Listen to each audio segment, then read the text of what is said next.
head soccer coach Steve Hallman joining us as well. And of course, we're taking questions from you, the fans, here from Jimmy's and online through social media. But first, let's introduce the head coach of the Bobcats, TJ Kinne.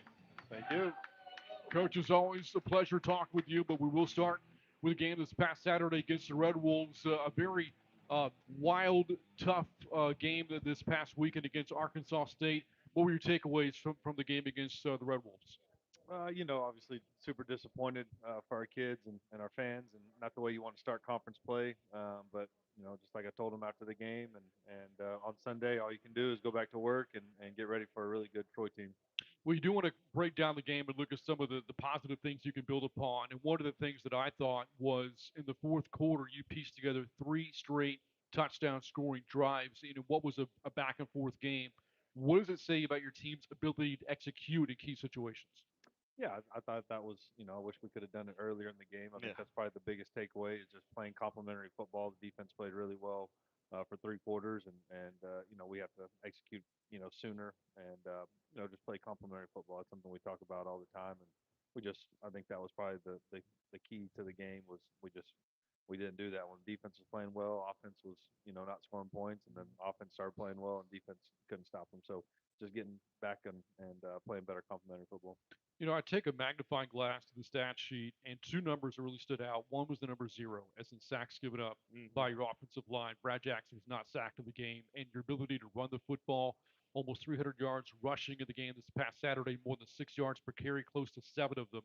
And it tells me the offensive line played really well this past Saturday. How did you feel they performed in the opener? Yeah, I think we have a really good offensive line, and we've leaned on them all year, and we got good running backs. Obviously, Brad's ability to run has opened up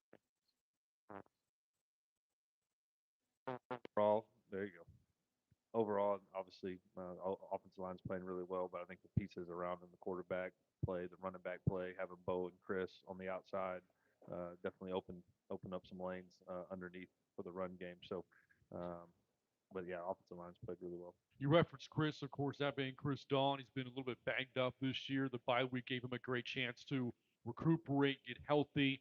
Had the team leading five catches for you this past Saturday. How do you feel as if he looked out there? Yeah, I think he's still getting back in the swing of things. I think he'll, feel better and better each week. So it was just great to have him out there, and he's just such a leader on the team, and just brings that deep ball threat. He got loose really the first play. I thought we scored the first play of the game. Barely stepped out of bounds, but he's just electric with Yeah. the ball in his hands. Coach, I know in your post game press conference, you took a lot of this, if not all of this, on your own shoulders and used the words learned through experience. That was in the immediate minutes after that game. You've had a few hours to let it simmer a little bit. And as we stand here on Monday night, you look forward to your time ahead, whether that's next week, next year, 5 years down the road. What do you take away, I think, from the closing minutes of that game, and maybe how you managed it, and the next time you see it, how you respond to it? Yeah, that's a good question. Obviously, still feel the same way, but there's obviously some things that we talked about in the game, and probably three different scenarios that I would say could have played out right then. And we picked A, and I think you could have gone A, B, or C and still won the football game. Right. So there's a lot of woulda, coulda, shouldas when that happened. But you know, I think C was probably if I had to go do it again, C would probably be the right answer, and hopefully we get that opportunity again and go down that road. Some individual, performances to talk about. I think Tamir Jackson. I'll start there defensively. 6 tackles, a sack. He was in on 2 sacks. He gets credited for one, but he was actually in on two. He got a half in both of those. A senior, a guy I know you were high on coming in. Talk a Yep. little bit about his play number one, but two his emergence Yep. on this team over 5 games. Yeah, it's been great. He's on the leadership council and somebody that got here fall camp a year ago and got hurt. Probably practice two and really wasn't able to play till later in the season. And he's got everything you're looking for as far as he's got great pass rush ability, 6'5", 250 pounds, and he needed this off season. To get bigger, stronger, faster, and he did that a year in the system. Think's really helped him, and we saw it all spring. And for him to go out there, as a senior and go out there and perform like he's been performing so far, just super happy for him. I know he was really looking forward, to last year, and then him getting hurt, and then Right. this year, coming out there and having a really good senior campaign so far. Another guy who had some flashes when he was on the field on Saturday was Terrence Cooks, Yep. a well-traveled guy, another fifth-year senior guy. Started his career at TCU. He was at Texas. Now he's here. Had two tackles, a pass breakup. They may have all happened on the same series. All of a sudden, he was out there and he was everywhere. He's another one of those guys that I think is getting more and more snaps week to week. Yeah, for sure. He's super smart. Obviously, he signed with Texas out of high school, transferred to TCU, and getting an opportunity here. So there's something there, we came on his visit, really liked his demeanor, great kid, high character, and he's fit in well and just gone to work every day since he's been here, and he's just same thing, those reps within the system always help, and he's just getting more comfortable out there and almost had a big interception. I was hoping Yeah, he'd be able to pull exactly. that off, but he's been playing at a high level. This is offensive, but it kind of goes across the board. There were several slips on that turf. I can think of Lincoln Perry a couple of times. One on near each goal line, coming out of your own end zone, and one down toward the other end. He was wearing different shoes in the second half than he was in the first half. What was your takeaway on that turf? Was it just me, or did I see people slipping everywhere? Yeah, that's probably watching the film, especially on the defensive side, and same on offense. We were slipping all over the place. They need Kelly back to give him some new turf. Coach, another like, staying on the offensive side, Titus Lyons, first TD catch the other day in his Texas State career. Started his career at Cisco College. This is his fourth season now at Texas State. In the era of the transfer portal, those guys are kind of unique. Guys that are someplace for 4 and 5 years. He's consistently been rated highly in his run blocking grade outs week in and week out. What's he mean to that? Not just the tight end, but this team. Oh man, I was that was probably one of the high moments of the game for sure for Yeah. me personally. Just because he works so hard. Those tight ends are unselfish. They block, and you know his coach Brian actually installed that play throughout the week, and everyone has a different part of the game plan. And coach Brian definitely fights for his tight end. So given an opportunity to get the ball and go score, it's probably the fastest I've ever seen him run. He was hauling. So that was great to see, and him getting the end zone, and just super excited for him, and so yeah, just a great kid. Yeah, both of those points. I was about to go there. I've seen that play run against you Yeah. over the years. Lots of tight end flare outs just like that. It's the first time that I can recall seeing it executed that way by your offense. And Yep. the other part of that was it me, or it was a little juice as he turned the corner Oh about the yeah, 10 yard line? he was hauling, and we ran a similar play week one, and end up hitting Bo, one of his four touchdowns week one, just a little bit different wrinkle on it, and so yeah, it was great to see him run that fast too. When you run that fast, you get more plays drawn up for you. Coach, what's the bounce back been like from your team this week in the preparation for Troy? I thought Sunday was good. We got him, in the training room and lifted him and ran, and I thought the overall attitude was good. Obviously disappointed, but just like myself, we got to flip the page and move on to Troy, and we'll see him tomorrow. We'll practice tomorrow. They're off on Monday. Couldn't have said that better myself because we're going to do the same. Flip the page, talk about the Troy Trojans, a game we're going to preview coming up next on the Texas State Sports Network. This is the Eat 'em Up radio show from Learfield. Hi, this is Fox San Antonio's Chuck Picatinny, and I'm News 4's Don Harris. One of the best things about our jobs is calling the games on Taco Cabana's Thursday Night Lights. Every Thursday on CW35. Goes right and then takes it right back up the middle and look at him finish the run. Firing. Got it. Hard! If you're interested in video production, journalism, or covering sports for a living, our stations have job opportunities you might want to check out. To see the possibilities, go to foxsanantonio.com/careers. When my paycheck comes, I always plan lunch with my friends. So getting to do that 2 days early really hits the spot. At UFCU, we help you make the most of your money. With over 55,000 fee-free ATMs and payment up to 2 days early, finances fit your life, not the other way around. Oh, and splitting the check is simple. Just an easy transfer right from the app. Become a member and open an account today. UFCU, it all starts with you. Must meet eligibility requirements. Visit ufcu.org for more information. Federally insured by NCUA. When you're on the move and looking for nonstop college sports action, get the Varsity Network app and take the game with you everywhere. Stream live play-by-play from schools across the country right from your phone, free. Catch hundreds of weekly podcasts, including shows from your favorite teams, all in one place. From football Saturdays to midweek hoops, it's your all-access pass to the college sports world. Whether it's game day or just your daily drive, the Varsity Network app has you covered. Download now and listen live for free on the Varsity Network app. Hi there, this is Steve Eisen, founder of Enchanted Rock Vodka. Enchanted Rock Vodka is a premium vodka made in the Texas Hill Country using limestone filtered water. Enchanted Rock Vodka is 10 times distilled, gluten-free, frost filtered, and has a crisp, clean finish. Also try our new flavors, blueberry, watermelon, and pink lemonade made with real fruit. Enchanted Rock Vodka, follow your spirit.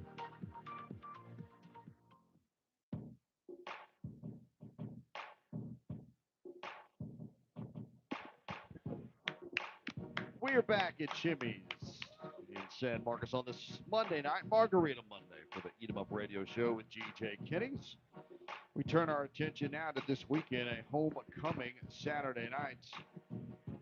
Troy Trojans in town. It's a 7 o'clock kick. Our pregame on the Texas State Sports Network will start at 6:15 on the radio, the varsity app as well. Jeff Gandy and I will have the call for you on Saturday night. The Trojans coming in at 3-2. They got a big win in their conference opener, overtime win over South Alabama in a rivalry game to open up conference play. Coach, your second year to see the third year to see the Trojans here. What are your overall takeaways of this year's group?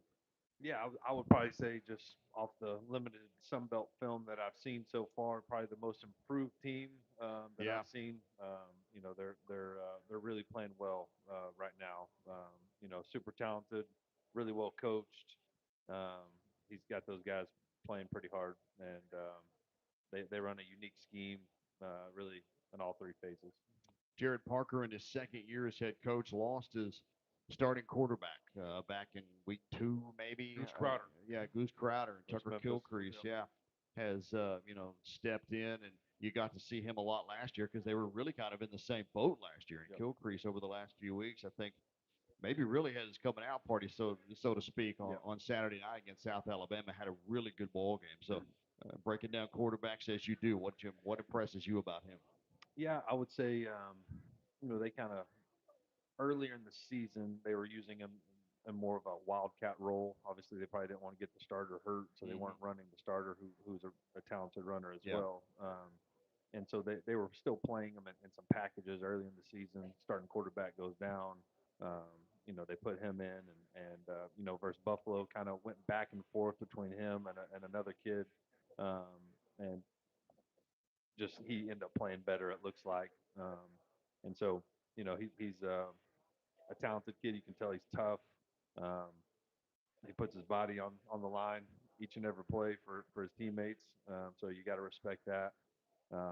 And I think they're playing to his strengths right now. And like you said, probably his coming out party on Saturday. I thought he played a really good football game. They got a lot of talent around him too. Big offensive line, bunch of really good receivers, some big guys on the outside, some little bitty guys that can run that we've recruited. So they're running backs, a couple of good running backs that are physical downhill guys. They're starting to look more like maybe Troy when I got the job here, as far as just tough, talented, really well coached. He threw for talking Tucker Kilcrease here still. Threw for 200 plus, 203. I think he ran for 102. He's the first Troy quarterback to throw quarterback read type plays. So yeah, pretty similar, and we were aware that something that at least with Rayner that we thought going into the game, your record is what it is. You got to get the run game going. How do you usually do that? You got a real big athletic quarterback. That's what I would do. And that's what they came out and did. And we contained it for the most part, but that's tough. Anytime you got an athletic quarterback can run the ball, that's why we recruited them ourselves. Sure, exactly. You talk about that offensive line. They did not allow a sack in that ball game with South Alabama. So, what are the biggest challenges they present to your defensive unit? Yeah, I think they get the ball out quick at times, and that they'll take shots. They'll roll them out. They'll change the launch point. They do a really good job, like I said, playing to his strengths, and they got really good, talented guys around them. Um, they're unique in what they do. They usually have a couple, trick plays, up their sleeves, Yeah. and they have a big receiver. They put him at tight end, and kind of snuck him out on a little corner post, and so they'll find unique ways to get their best players the ball. They have another tight end, number 14, who I think is NFL guy all day. So they definitely have a lot of talent. Yeah. Something I've noticed about Troy has been just how resilient they've played this year. They were down in the fourth quarter against Nichols, came back to win that game. They go into a hostile environment at Clemson and built a 16 nothing lead against the Tigers there in ACC country. Against Buffalo, they were down 17 nothing, came back to win that game, and of Yep. course won an overtime game this past Saturday in conference play. Does resiliency stand out to you looking at film or tape on a team? Yeah, I think they're really well coached. They're tough. They play really hard. You can tell he's got that thing going. And usually takes a little bit, and they're playing at a high level, and so it's definitely going to be quite the challenge. Coming off a big win versus South Al, and then them coming into our place for homecoming. So we got to get our guys to match that intensity and physicality.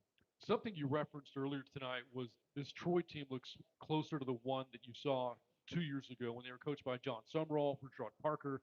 This is his second season. Where's the improvement been for Troy from last year when they won only 4 games to this year when they won already 3? Yeah, schematically much different than Summerall's team, but just the physicality and how hard they're playing and the togetherness. That's me not knowing a whole bunch about the Sun Belt coming into Texas State. That was one team that I did know, probably a lot about just Yeah. because of their history of winning and how they've done things over there. So I think they have a rich tradition over there, and they're used to winning, and they have a bunch of really good players. So that have come through there. So I think they're kind of getting back on track. Speaking of Coach Parker, you look at his resume, offensive heavy. He's been an offensive coordinator at some very prestigious programs, including Notre Dame, where he was before becoming the head coach at Troy. You obviously have a big offensive background. Have your paths crossed at all in your journeys to becoming head coaches? No, I think the only time our paths crossed, I was at UIW. He was the OC, I believe, at Notre Dame, and we recruited the same school. And so we sat down and actually talked about NIL for about 20 minutes, and we didn't, they had no clue who each other were, and obviously he gets the job at Troy, and seen him at Destin, so just a great guy, very positive. You can just tell, just a super great guy. We've talked a lot about the offense in Tucker Kilcrease and the weapons that the Trojans have, the big offensive line, the tight ends that you referenced as well. Haven't gotten a whole lot into the defense for Right. Troy, and it feels like it's been a strength for them so far this year. Third of the Sun Belt in total defense. They're giving up less than 25 points per game, which today's college football is a really big thing to hang your hat on. What challenges does Troy present to you when they're playing defense? Yeah, I would say probably the best defense we've played so far. Really good defensive line. They run a unique scheme. I think they're trying to find their identity early. You can tell they definitely found their identity, and they got that thing going. They played against some really good offenses as well, obviously with Clemson and South Al, Memphis. I mean, they played some really good opponents too. So um, just unique scheme and big physical, good players in the back end. I think their star nickel middle field safety. I think he had 19 tackles Yeah. a he week did. ago. Devin So Lafayette. Is who yeah, that is. yeah. So just just flying around, playing really good sound football. This is the annual homecoming game. This Saturday is also the annual game in which the team will wear Southwest Texas throwbacks, and it's something that's fans have really bought into over the past several years since this tradition began of wearing the throwbacks. As far as your team is concerned, the throwbacks more so than the homecoming. How significant is it for your team to embrace the history and the culture of Texas State, Southwest Texas football?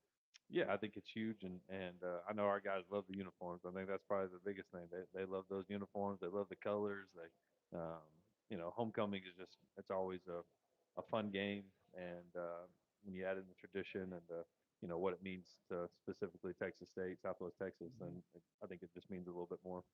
Coach, I think obviously it's early in the week, and as we talk about pretty much every week, it's Monday. Game plan, still coming together. But I mean, when you kind of look at the top of the bulletin board here in bounce back mode, who do you look to lead your team in the locker room? And what's the most important thing to your bunch turning the page, getting ready for Troy, who's coming Saturday night and obviously coming playing well? Yeah, I think that's one of our strengths this year, the leadership and guys like, Brad and Khalil and Lincoln and Strawn, those guys, I know what Yeah. type of attitude they're going to have. Bo Sparks, Chris Don, you kind of know what their mentality, their attitude is going to be like. Now it's their job to pull everybody else up because you know how it goes when you lose a game. Usually the quiet guys that are in the back, maybe not playing as much, their voice matters a little bit more. At least they think it does. So we got to drown those guys out, and the leader's got to lead.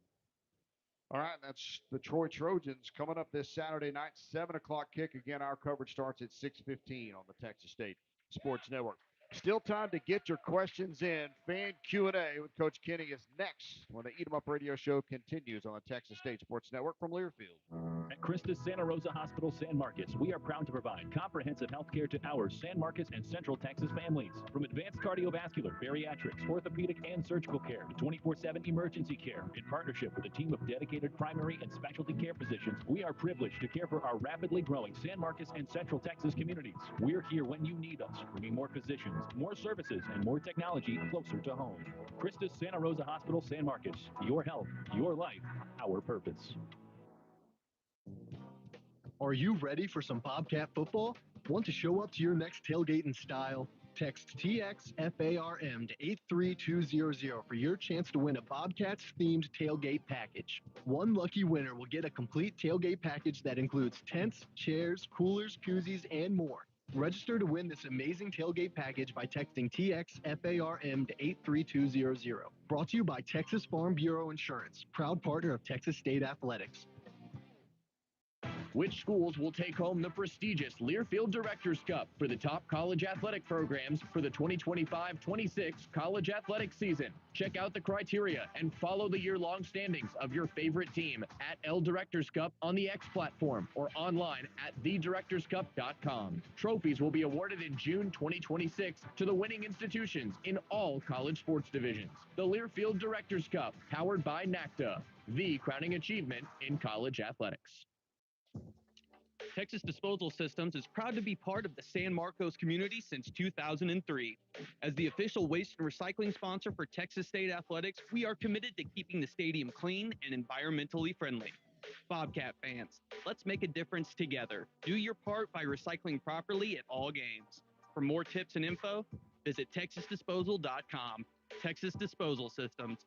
Noticeably different, noticeably better.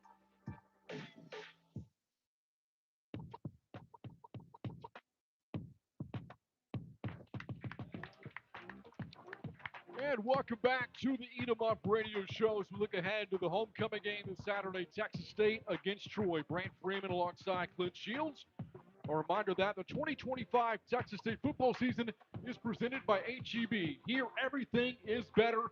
And Saturday's game versus the Trojans is presented by Christus Health. Now time for Coach Kenny's favorite portion of the show, fan Q&A. And our first question comes from social media. This is a great handle, by the way. Boco by the River is his username. There's still a lot of football left to play. What's your message to the team as they process a tough loss and move forward? Yeah, I think just going 1-0 each day and each week. That's got to be the mindset right now. Can't look too far ahead. Just got to go out there and do everything we can to beat Troy today. Another question from one of our regulars, Danny out of Round Rock. The Sun Belt has so many dual threat quarterbacks, including your own and Brad Jackson. How difficult are they to scheme for? Yeah, I think anytime you have a quarterback that can run and throw, it's obviously harder on the defense, but there's different things that you can do and something that we'll continue to work on. Kind of a follow-up question for you, Coach. I think about the quarterbacks you've worked with, Lindsey Scott, T.J. Finley, Jordan McLeod, and now Brad Jackson.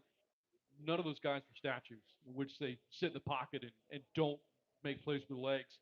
What has been your experience coaching quarterbacks who aren't a threat with their feet? Yeah, I think pretty much since I've been a collegiate coach, Chevin Cordero that I had in Hawaii was maybe the biggest dual threat. I mean, he's still playing and super athletic. Dylan Gabriel, same thing, can run and throw.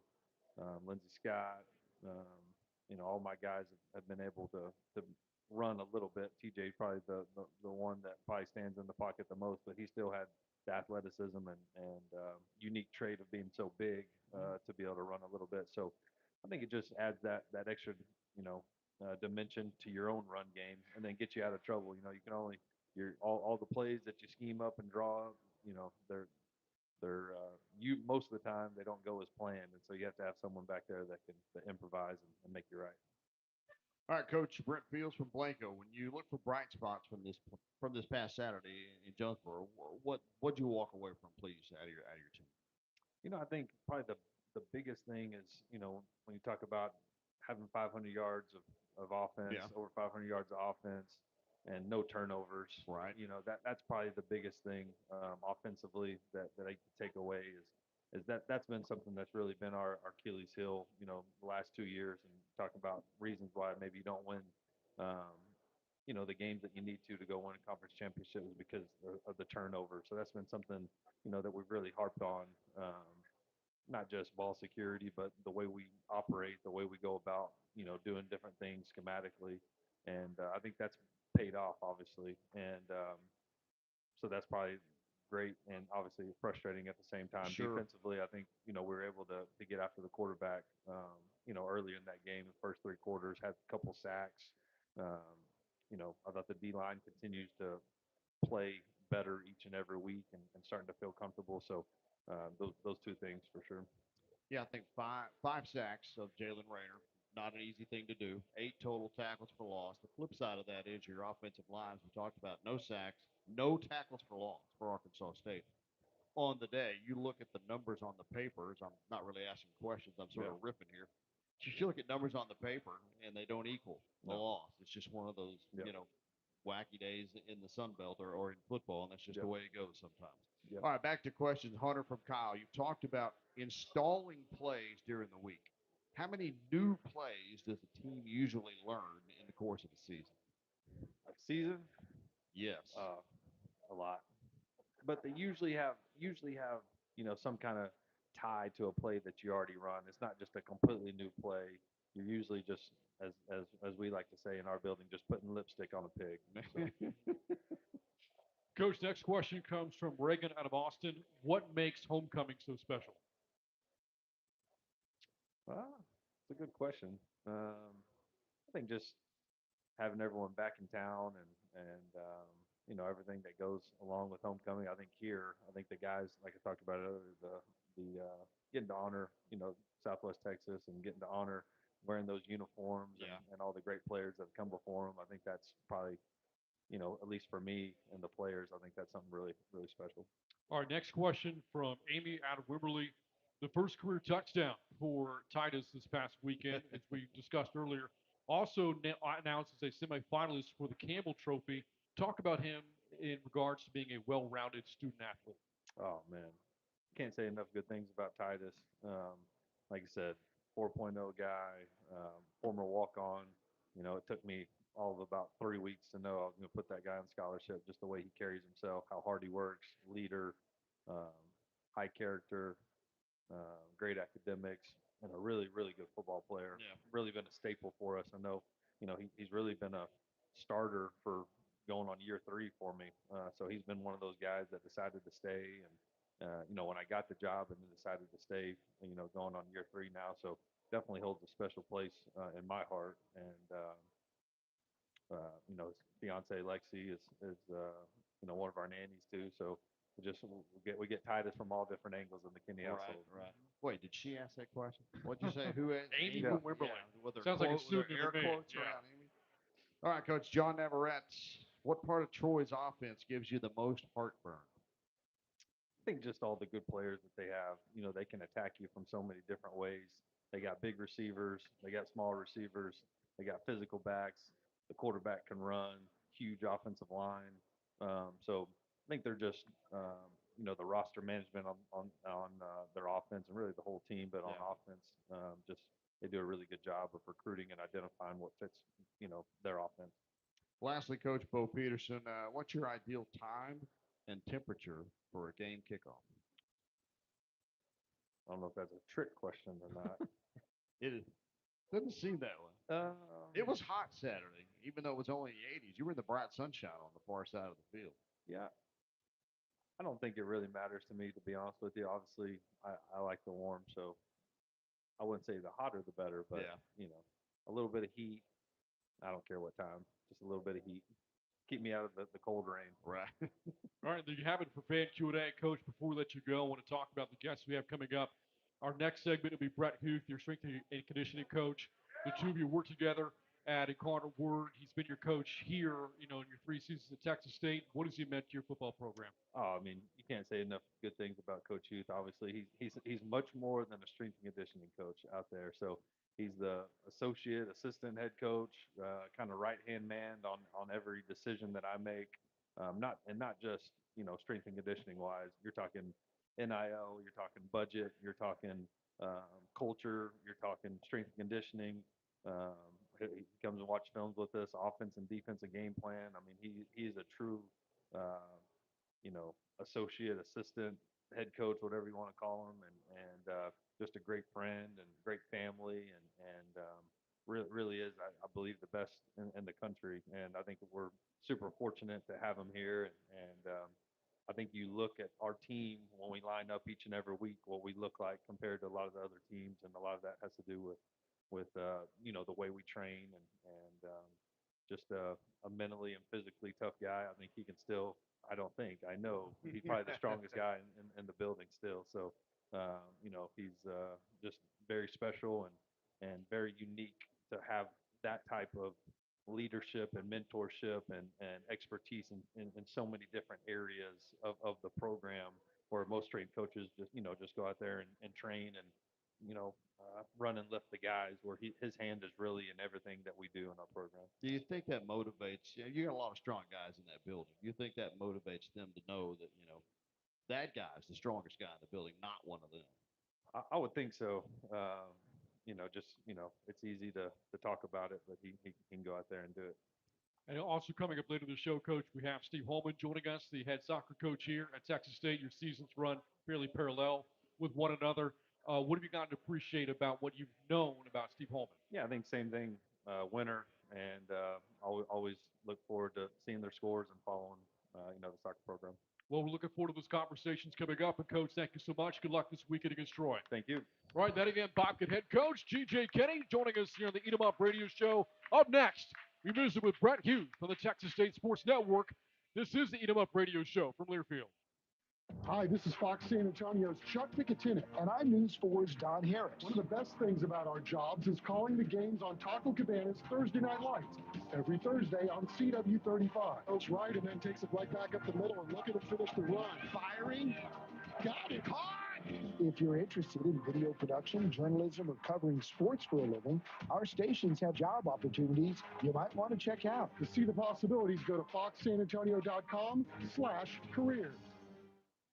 It's time for the annual Team Impact All-In 5K. Join Team Impact on October 19th and help support their mission to create a world where every child facing serious illness and disability feels supported by something bigger, and every collegiate team is transformed by a greater purpose. Remember, there's no wrong way to 5K. Run, walk, or roll a 5K in your neighborhood, at your local college campus, or join one of Team Impact's hub locations. Join the movement to get all kids in the game. Team Impact, all in, all together. Learn more at teamimpact.org/allin5K.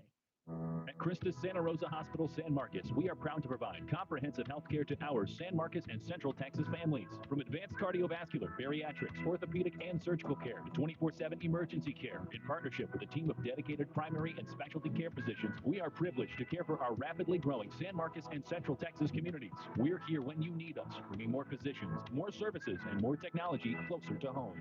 Christus Santa Rosa Hospital San Marcos. Your health, your life, our purpose. When my paycheck comes, I always plan lunch with my friends. So getting to do that 2 days early really hits the spot. At UFCU, we help you make the most of your money. With over 55,000 fee-free ATMs and payment up to 2 days early, finances fit your life, not the other way around. Oh, and splitting the check is simple. Just an easy transfer right from the app. Become a member and open an account today. UFCU, it all starts with you. Must meet eligibility requirements. Visit ufcu.org for more information. Federally insured by NCUA.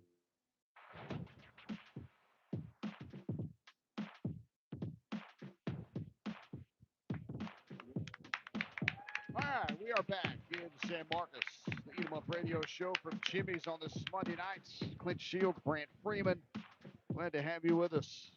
Making our way towards 7 o'clock tonight. Our Coaches Spotlight tonight, presented by Texas Farm Bureau Insurance, protecting Texans since 1952, and a proud sponsor of Texas State Athletics. We welcome to the show a show veteran, Brett Hughes, strength and conditioning coordinator, assistant head coach, assistant athletic director. Coach, thanks for being here. Good to have you back with us. Yeah, I appreciate you having me on.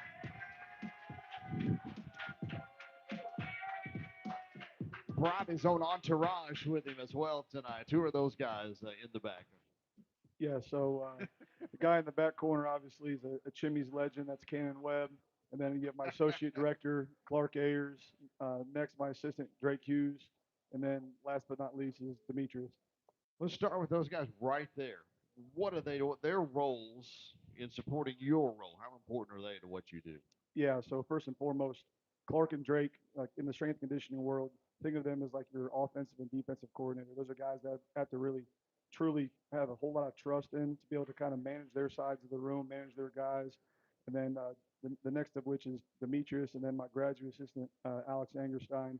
They're kind of next in line, kind of underneath those guys, falling underneath their wing. But on my end, I have to kind of be like a head coach and manage the whole room, manage all the decisions that are happening with all of our guys within a training session, make sure everything is going well.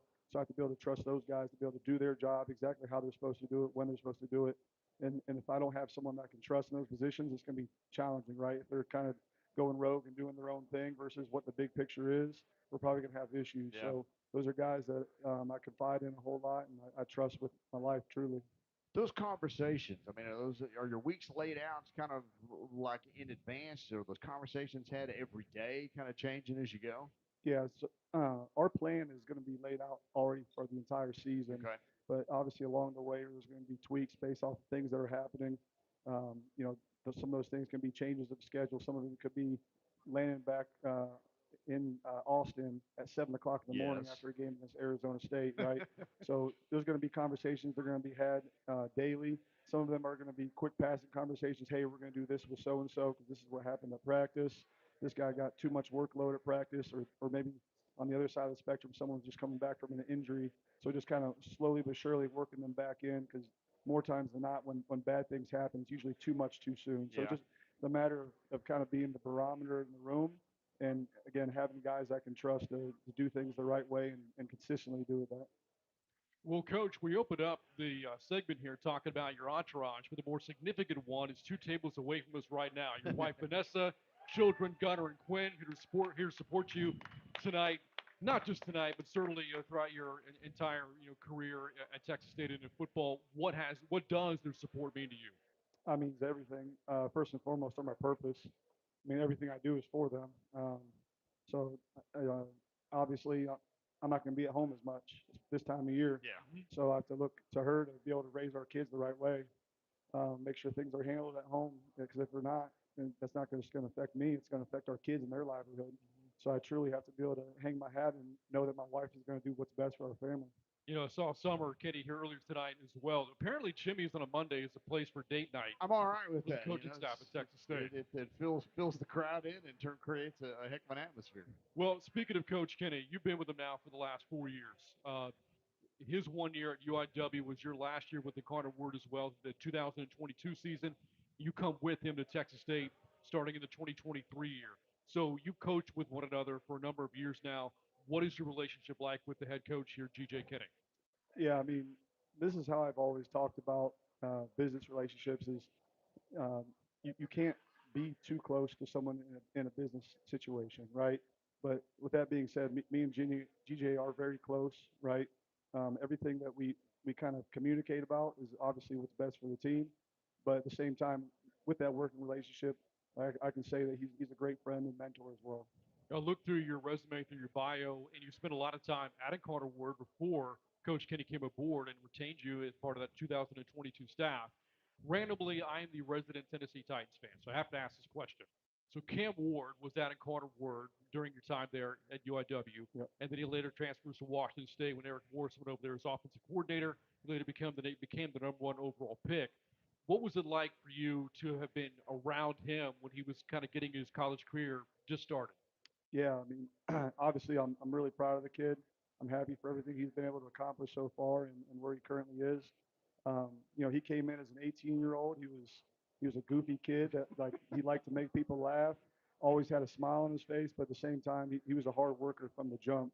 And we had a strong idea of what his future was going to be as soon as he stepped foot in the door. Um, Obviously, he impressed us a whole lot there as a freshman. Went out and beat out a guy that was a freshman All American and a sophomore All American, and it just kind of started there, and slowly but surely, first overall draft pick. So, I'm proud to have an opportunity to be a very small part of that, and I wish him the best. Not just Cam Ward's the quarterback you've worked with, but I think of the ones that have come since Lindsey Scott and then Carter Word, followed by T.J. Finley, Jordan McLeod, and now Brad Jackson here at Texas State. But I want to focus on the current quarterback, Brad Jackson, who's now in his second year with the program here at Texas State, and he's been playing phenomenal so far this year. His first year as a starter. What have you noticed out of him in terms of his work ethic? Yeah, so Brad was an early enrollee. He came in the last spring, actually, so he got a jump on his start from a training perspective, right? And from the jump, the guy was an amazing worker, already had leadership qualities to him, did things the right way. I mean, as a true freshman, he cleaned 315 as a quarterback. Like I got that out of Lindsey Scott when he was in his seventh year. So Brad is very special, not just in his leadership and his ability to play on the field, but physically, like from a strength perspective, his speed, he's an absolute stud. I have to imagine that the job changes a lot as the year moves along. The off season, fall camp, the start of the year, and now here you are in the middle of the football season. You're getting ready for game number six coming Six, up. yeah. Yeah, so this will mark the halfway point of the season. So how much does your role change given this time of year? Yeah, so obviously, we train all year to be fast, explosive, strong, and resilient, right? The game is chaos. There's an old saying, or really a law, Murphy's Law, what can happen will happen, right? So you have to make sure that you train accordingly, right? Because if you don't, you're going to be fragile. So, like, our whole premise is to be anti fragile because weak things break. That's a famous quote from a famous strength coach by the name of Louis Simmons. So for us, like at this time of year, if all we continue to do is pull back, pull back, pull back, all the qualities that we tried to train for all off season to allow us to play explosive, to be resilient, those things start to diminish more and more. So for us, we continue to hold on to as much as we can, while also minding the fact that we're a very small piece of the pie at this time, right? So obviously the volumes and the frequency that they spend with us is less. We still have to make sure that we train for speed, power, and strength. Coach, what's the biggest challenge for high school freshmen coming into college? Obviously, when they get here, they get into your program. Physically, the maturity level's not the same as a guy who's been here 4 and 5 years. What's the biggest challenge to kind of getting them moving in that direction? Yeah, a lot comes fast. Obviously, in high school, they were the guy. They were the best in the room. Yep. Some of them didn't even have to work hard to do that. They're just better than anyone else. And then the other side of the equation is in the recruiting process, they get told over and over again how good they are, right? And then they show up and there's this reality check. There's work that has to be done. And some kids are they're blessed to have high school strength and conditioning coaches that do things the right way. I was from Akron, Ohio. I never even heard of a strength coach until I got to college, to be quite honest. So we have some guys that come with that background. So we have to almost treat all of them as if they've never seen a barbell before, and we have to start them at ground zero, and then slowly but surely build them up and train them the right way. Because if they're going to be with us for 4 to 5 years, it'd be a shame to overcook them a little early and not do things the right way and again, and then have to continuously go back and fix this. And then you make a little bit of progress, and then you have to go back and fix that. Where if you just get things right from the jump, you have 5 years to develop. So opposed to thinking about a microwave process, think about it as a slow cooker. I think, and kind of the flip side of that is in this era of the transfer portal, you're welcoming in anywhere from 30 to 40 guys coming from college programs year in and year out. What are you seeing on average that they're bringing with them in terms of that change from when they were 18 to now when they're maybe 20, 21, 22, and they get here, they get in your program? How are they coming in? Yeah, I'd say that you start to kind of develop a track record with which strength conditioning coaches are doing a good job in the Yeah. profession. Um, you start to look at certain guys all coming from the same place or from the same staff You kind of see where they are from the development perspective. You see what their training technique and habits look like, and you kind of start taking notes of what to expect when someone comes in from this program versus that program. Coach, as always, we appreciate the time. Appreciate the many hats you wear in the program, and good luck to you guys on Yep. Saturday night. Thank you. I appreciate it. Brett Hughes, strength and conditioning coach for your Texas State Bobcats. We will step aside. We'll talk soccer when we come back with Steve Holman. That's next on the Eat 'em Up radio show. This is the Texas State Sports Network from Learfield. Hi there, this is Steve Eisen, founder of Rebecca Creek Whiskey. Rebecca Creek Whiskey is a blended whiskey made in the Texas Hill Country. It is made with rye, yellow corn, malted barley, 4 to 8 years on the average age of the blends. Rebecca Creek Whiskey is made with limestone filtered water. Try our award-winning whiskey. Rebecca Creek Whiskey, fine-tuned whiskey. Aw, shucks. The game's on TV, but I can't listen to the call of my favorite team broadcasters. Never fear, Sync My Game is here. Sync my game? Yes, Sync My Game. If you have a DVR and streaming device, head to syncmygame.com from Learfield. It's never been easier to hear the impassioned voices of your favorite radio crew synced with the TV. Wow, thank you, Mr. Just remember, syncmygame.com. The passion. He's going to take it to the house. Dinner's cooking. Touchdown. The fury. There was flames on that ball. Speed. 35, 40. There he goes. Down the sideline. Boston college football. For the end zone. Got it for 6 points. You cannot hitch the wagon. Put the ponies in the bars. Back to the end zone. 20. This is the college football bliss. Listen all season long on College Sports Now on the Varsity Network. At Christus Santa Rosa Hospital San Marcos, we are proud to provide comprehensive health care to our San Marcos and Central Texas families. From advanced cardiovascular, bariatrics, orthopedic, and surgical care to 24/7 emergency care. In partnership with a team of dedicated primary and specialty care physicians, we are privileged to care for our rapidly growing San Marcos and Central Texas communities. We're here when you need us, bringing more physicians, more services, and more technology closer to home. Christus Santa Rosa Hospital San Marcos. Your health, your life, our purpose. And welcome back to Jimmy's for the Eat 'em Up radio show. Now talking Texas State soccer with head coach Steve Holman in his 4th season at Texas State, 31st season overall as a Division I soccer head coach. 40 wins as a Bobcat, 324 in his career. That ranks 24th in the nation among active Division I head coaches. His Bobcats this year, record of 7-4-2. And in the Sun Belt Conference play, they are 4-0-2. And right now on a 6-match unbeaten streak in first place in the Sun Belt Conference. As we welcome on to the show now, Coach, how are you? Doing great. Thanks for having me. Appreciate you as always, Coach. Always a pleasure getting a chance to visit with you and talked about your season so far this year. Again, enjoying a very successful season at this point, 7 wins through your first 13 matches and in first place in the Sun Belt. What is unique, though, about this year's team compared to the last 3 you've had? Well, we have a lot of newcomers. So we have a lot of freshmen. We have a handful of transfers. We actually lost 7 starters from last year, and a lot of people don't know that. So we were picked to finish second after losing so many players. So I think they had some confidence in our recruiting class. So it's a blend of playing a lot of new players with a handful of veterans.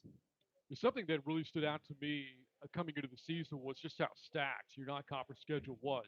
2 game matches against the SEC, 2 against the Big 12. But the 2 against the SEC, you played a draw. So at Texas A&M, at home against a ranked Oklahoma team as well. The Big 12 matches didn't go your way, but you had a chance to play some top-level competition.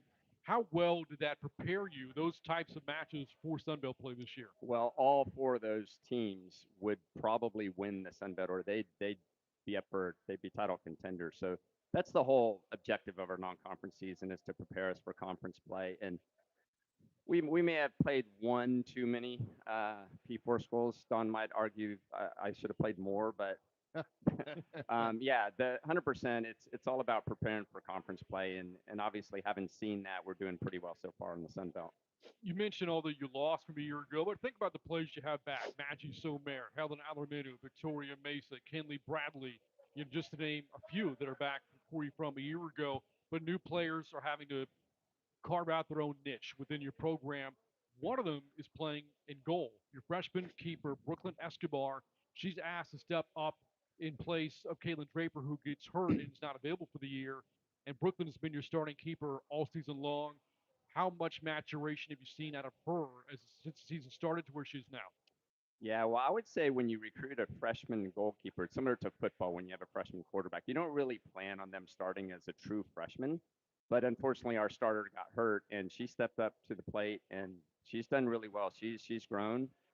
She's done really well. She's faced some very very stiff competition, and she's our starter, and we're counting on her, and she's been strong. So it's good to see her grow throughout the season. Coach, I think for the average fan, kind of building on that right there, they think goaltender, goalkeeper, they're in they're kind of between the pipes, and most of the time the ball's not around them, and it maybe doesn't seem difficult. What is it about the position? You talk about being a freshman and having to be in there and perform. What is it that about that spot that's difficult at the collegiate level and beyond? Well, yeah, sometimes when a goalkeeper doesn't face a shot on goal, you don't think they've done anything, but they are responsible for controlling the back line, for maneuvering our defenders, making sure that she doesn't face a whole lot of shots. So there's a lot she does, and even when we have the ball, the distribution, the goal kicks, the identifying the other team's tactics. So she's got a lot to handle as a the last line of defense. You talked about new players on your roster this year, new faces. You've got quite a few from the state of Texas, but the last couple of weeks we've talked tennis, we've talked track, two other very international Olympic sports. Soccer, I think, probably the king of them all in terms of being international. In flavor, and your roster reflects that. You got players from all over the world. When it comes to recruiting, to getting them to come to San Marcos, how do you find them? How do they find you? How do you get them to come down here and see what you have to offer? Well, each player has a different story. Sometimes it's through a recruiting service. So, say there's a kid in France that wants to go play soccer in the United States. They have no idea how to get that done. So, Yeah. it's become very popular for recruiting services to open up in different countries. So, they contact the service. The service then reaches out to a handful of Division One universities in the U.S. And so, we start with video. And then, if we like what we see on video, we kind of dig a little deeper and go from there. But a couple of our international kids are transfers, so we've seen them. We got a kid off the transfer portal as well. So it's kind of and then sometimes we do some international travel as well to go see them. Last year was a record-setting year for your program. With all these new faces this year, what's the major difference between last year's bunch and this year's group? What's this year's strength? I think our strength is our midfield. I think we have a really solid defense as well. I don't think we're as good. We have a different dynamic. Last year, we high pressed a lot of teams and we caused a lot of problems and we scored a lot of goals. And this year, we're a little more defensive. We're not as good in our attack. Thus, the 1-0 wins that you're seeing and the kind of the low goal scoring output. But we're still a very good team. We're still good at creating a lot of opportunities. But I think teams are coming and playing us different than they play other teams. So for example, Louisiana yesterday played in a very defensive posture, a very defensive shape, and their job is to kind of try to prevent us from scoring and catch us on a counter. So teams are approaching us differently. Well, Coach, I mentioned all the records in the Sun Belt Conference for you. The appearance in the Sun Belt title match a year ago. You're sitting in first place in Sun Belt right now, but that verbiage is going to change pretty soon as the team and the entire Texas Athletics will be in the Pac-12. I know your focus right now is on this season, but have you found yourself taking a look a little bit ahead and what Pac-12 soccer looks like? Yeah, yes, of course. So that's the first thing we do is just kind of go look up every single team in the Pac-12. And here's the difference in women's soccer. I know it's different in every sport. And I know like men's basketball is just phenomenal, Final Four teams, etc. So the top teams, I think if you compare the top three from the Sun Belt with the Pac-12, they're very similar. The difference is that the bottom team in the Pac-12 for women's soccer is still very good. So every game will be competitive. There's no games you look at or teams you look at and go, well, we should beat them 3-0. It's like every game is going to be competitive. So that in our sport is the difference. So looking forward to it. It's going to be exciting. Use it as a recruiting tool and try to get kids to come play in the Pac-12. But of course, trying to end your tenure in the Sun Belt with a bang, and the team right now in first place with 14 points in the Sun Belt standings, in position perhaps to contend for its first regular season title since 2018 in the conference. How do you go about accomplishing not only that goal, but then doing it again in the tournament?